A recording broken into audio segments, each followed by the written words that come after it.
Balasana, as it's called in a yang practice, or child's pose in yin yoga, is one of the fundamentals.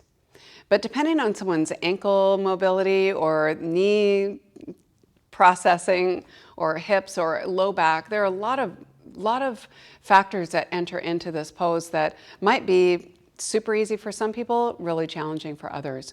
So it is just a real basic pose. It's a nice resting pose. It's a great place to kind of set up your class and get grounded. And that's really what it's all about. So you can do it with the knees close together or with the knees a little bit further apart. And you can keep the arms straight or just let them relax. And you can also just let the hands rest alongside the body.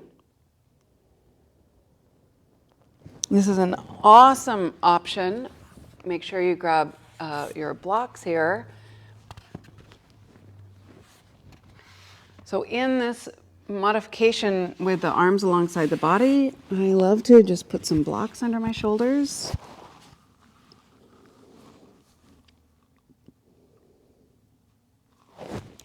Kind of a mix between yin and restorative.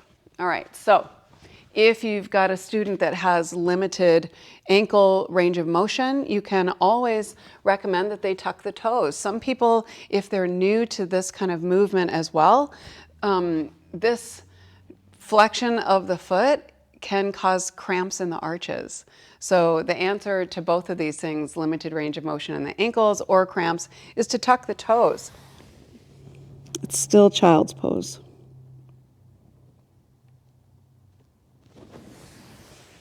If there's a lot of pressure in the knee joint here, you can practice with a blanket between the knees or recommend this to your students. You just lift up. You want to make sure you get it right in between the calf and the hamstring.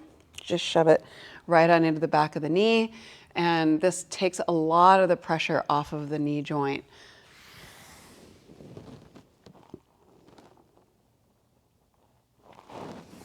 It feels good. So like child's pose is not a big deal for me, but when I go through these props and modifications, I always think like, why don't I do it like this? It feels great.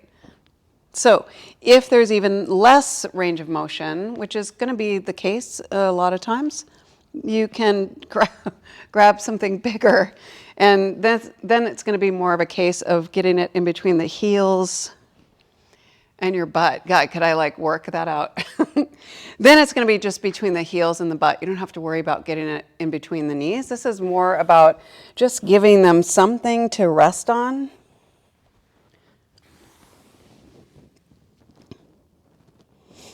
Also feels really nice. And depending on how long you're going to keep them in child's pose in your class or in their practice, you can also have them rest on a bolster. So this kind of, blurs the line again between yin and restorative, but it's a really nice option. Yin can be used at any point in your classes or in your own practice. I start in child's pose a lot. I carry it through in a lot of ways, not as a counter pose, but as its own standalone pose. I'm not a believer of counter poses, and we'll talk about that later. All right. Have fun in child's pose.